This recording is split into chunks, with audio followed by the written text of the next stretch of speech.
তটিনী জায়গাতে সেরা, সাদিয়ার জায়গাতে সেরা, আমি আমার জায়গাতে সেরা, নিহা উর্বি তাদের জায়গাতে সেরা। আমাকে উল্টো আরও এটা শুনতে হয় যে তোমার নামটা তো আরও আগে আসার কথা, তুমি এত দেরিতে কেন? তখন আমার একটা উত্তর থাকে যে আমি সবসময় লোকি মুডে থাকতে পছন্দ করেছি, স্টিল এটা আমি চাই। আমি খুব বেশি থাকে না, অনেক কাজ করতে চাই না আসলে। অলস একটু বলা যেতে পারে, আবার একটু ক্যালকুলেটিভও বলা যেতে পারে।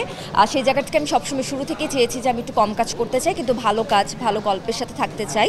মাঝে মাঝে হয়তো বা এটা হাত থেকে ছুটে যায়, মাঝে মাঝে হয়তো বা আমরা একটা গল্পে কাজ করে ফেলি যেটা শুনতে হয়তো বা ভালো লেগেছিল, পারফর্ম করতেও ভালো লেগেছে, কিন্তু হয়তো বা আউটপুটটা ভালো হয়নি, তখন একটু মন খারাপও হয়। But it's okay, this is a part of life. প্রত্যেকটা এক্সপিরিয়েন্স এক একটা লেসন হিসেবে কাজ করে।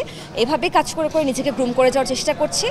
হয়তো বা যেদিন আমি মনে করবো যে হ্যাঁ আমি ফিজিক্যালি অ্যান্ড মেন্টালি প্রিপেয়ার্ড, তখন অবশ্যই বড় পর্দার জন্য কাজ করা হবে। আমার কাছে যেটা মনে হয় যে হাতের 5 আঙ্গুল সমান না, কিন্তু 5টা আঙ্গুলের প্রয়োজনীয়তা আছে। একটা আঙ্গুল যদি আপনার থেকে চলে যায়, আপনি যদি হারিয়ে ফেলেন একটা আঙ্গুল, বাকি 4টা আঙ্গুল দিয়ে যে কোনো কাজ করা কঠিন। তটিনী জায়গাতে সেরা, সাদিয়ার জায়গাতে সেরা, আমি আমার জায়গাতে সেরা, নিহা উর্বি তাদের জায়গাতে সেরা। তো আমার কাছে এই মুহূর্তে মনে হয় যে নতুন যারা আমরা এসেছি তাদের মধ্যে একটা হাতের 5টা আঙ্গুল আমরা যে যার জায়গা থেকে যার সর্বোচ্চটা দিয়ে যাচ্ছি। আগামীতেও চেষ্টা করব আমরা, আর বাকিটা তো অডিয়েন্সের উপর মানে নির্ভর করছে যে তারা কিভাবে আমাদেরকে অ্যাকসেপ্ট করছেন। একটা টাইমে কিন্তু সুবর্ণা আপারা ইন্ডাস্ট্রি লিড করেছেন, তারা সুবর্ণা আপা, বিপাশা আপু, সমী আপু তারা লিড করেছেন। ঠিক তার পরপরই দীপা আপু, সুইটি আপু তারা এসে লিড করেছেন। এই ব্যাচটা যখন চলে গেল, রিচি আপু ওনারা যখন চলে গেলেন, তখন কিন্তু একটা ভয়েডের ক্রিয়েট হলো, এবং সেখান থেকেই কিন্তু আমরা অপি আপুর মতন মেধাবী মানুষ থেকে পেলাম। সেখানেও একটা ভয়েড ক্রিয়েট হলো, সেখান থেকে আমরা মেহজাবিন আপু বলি, তিশা আপু বলি, তাদের মতন মেধাবী মানুষ থেকে পেলাম এই ইন্ডাস্ট্রিতে। যখন তারাও এখান থেকে বিদায় নিচ্ছেন, তখন আসলে এটা আমার মনে হয় মিডিয়ার একটা সিস্টেম, বা থাকে না যে